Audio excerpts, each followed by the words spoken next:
Hey y'all, it's Amber with Kicking Diabetes Ass. How's everybody doing today? It's October the 6th.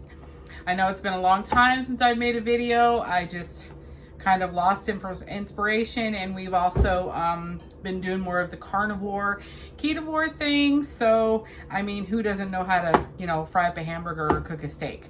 So, anyway, today we're going to start calling them meat zones. It's a calzone basically, but it's made out of meat.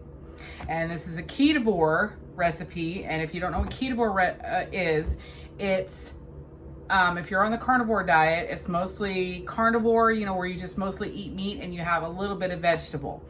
We're calling this ketovore recipe though because this is going to be with tomato sauce, but this is my tomato sauce. It's a keto tomato sauce. It's it's pretty much zero carb. There's no sugar or anything in it. But I do have a video for this sauce recipe. It is stupid easy to make. And I make up a big bunch of it in my crock pot, and then I just put it in these jars. And this is the sauce we're going to use for this recipe tonight. So all you need is ground beef. I have 3 pounds of ground beef, 1 pound of sausage. You need pepperoni, mozzarella, 2 eggs, ground pork rinds, because this is keto. We're not going to be using breadcrumbs. And you need your seasoning of choice. My choice, I'm going to put in Italian seasoning. Since I only have a little bit of garlic powder left, we're just going to throw the rest of that in there. Some onion powder. And this is my own blend here of salt, pepper, garlic, no salt, and ground parsley that I make. And then, so we're going to throw all this in here. We're going to mix up all these ingredients, and then we'll be back in just a minute. Okay, y'all. So actually, I'm going to show you how I mix up the ingredients here. So we've got our 3 pounds of ground beef, and then we have 1 pound of sausage. So it's a 70-30 ratio. And we're going to mix this all up. We have 2 eggs here we're going to put in here. We ground up 1 bag of pork rinds, and it made about 2 cups, which is exactly how much I'm going to need for this recipe. So we're just going to pour this all in there. We're going to crack the eggs. Whoops, that one was messy. All right, let me get a rag real quick.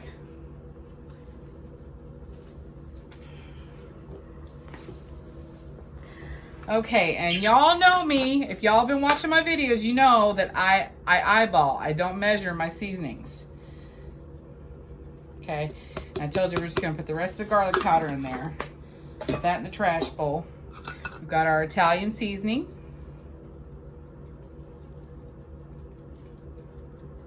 And you just sprinkle it in till it looks good.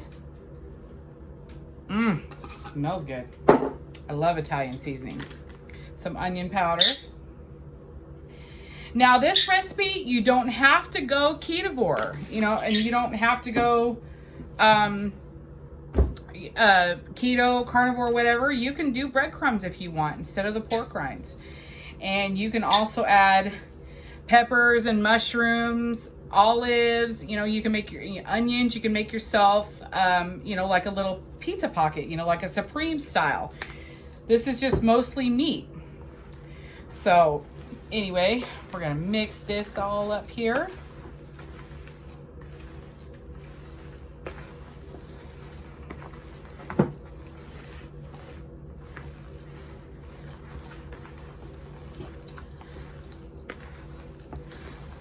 All right, we're going to get to mixing this, and then we're going to show you how we roll them out. So we'll be back. Okay, y'all, so we're going to roll out our first one here. It's pretty easy. Now, I'm using wax paper, but I don't recommend the wax paper because it rips too easy after a while. The grease from the meat softens it up, but I ran out of parchment paper, and this is all I have right now, so we're just going to have to make do. But parchment paper does hold together better. You can make many calzones, the meat zones. With the parchment paper, after about 3 of the meat zones, I have to tear off a new piece and throw this one away. But anyway, here we go. So we're gonna grab up probably, it just depends on your, how big you want it. So this right here, Seems like a pretty good size. You know, I have about small to medium sized hands, and that's about what it looks like in my hand. And then I just kind of almost make like a log, because it's going to turn into a rectangle anyway, so I just kind of help it. And we're just going to stick it here in the paper. And you can use a rolling pin, but I find it easier just to use my fingers to smash it down.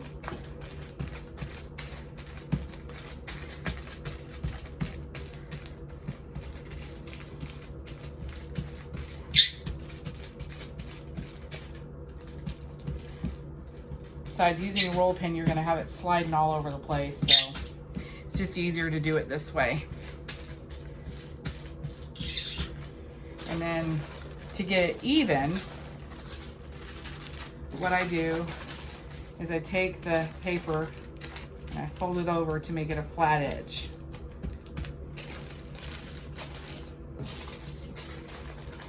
And you don't have to use this much meat either. I just use it because, you know, my husband and I, we like the leftovers. And since this recipe is basically the same concept as meatloaf, everybody knows that meatloaf is always better the next day. So we make them, you know, we eat them for dinner, and then we'll have some more tomorrow for lunch when we break our fast. Or you can make them and freeze them and then warm them up for dinner another night too, you know, kind of prep ahead. Okay, here we go. So we've got our little rectangle here. Actually, I'm going to push some more over this way because it's looking a little thin over here. Okay. All right, and I put the cheese in first. Now, I usually use string cheese, but when I ran to the store, they were out of string cheese. It's just my luck today. And you can put in as much cheese as you want. But the string cheese, I just find it easier. You just unwrap it and put it in there. And then I just I overlap and layer the pepperoni in here just like this. And I put my pepperoni onto the plate over here so it's easier to get to instead of trying to reach in the bag all the time. So, all right. And then we're just gonna take this, fold it over, smash it down like that. And we're gonna take this over this way and pinch it in. And we wanna make sure it's pinched real good and closed up, because we don't want any of the good cheese to ooze out of our meat zone. Okay.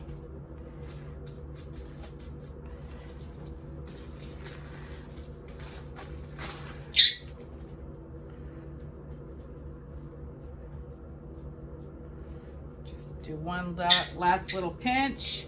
Make sure all the ends are closed. And then we cook on a wrap over a baking dish, simply because we don't like ours swimming in all that grease. Okay, so there's the first one. I'm gonna go ahead and make the rest of these, and then we will be back. Okay, y'all, so this is the last one we made here. This made about 9 of the meat zones. All right, I'm gonna wipe my hands off. Where'd I put my rag? Oh, there it is.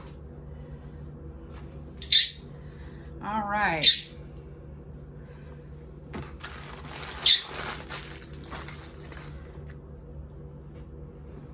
Okay. So this is how it looks here. So I got 9 on here, and I got it's actually a cookie rack, cookie drying rack, but I use it for everything. So anyway, we're gonna pop this in a 300-degree oven, and we'll see you guys in about an hour. Real quick note while these are baking in the oven.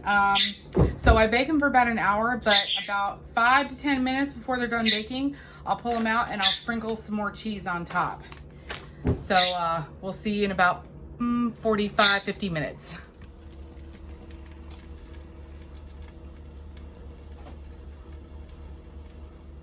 All right, y'all, here is the finished product. So about 10 minutes before they were done baking, I took them out of the oven and put the cheese on top. Now I did turn the temp up to about 350 because it was getting a little late. I had forgotten the pepperoni, so I had to run to the store.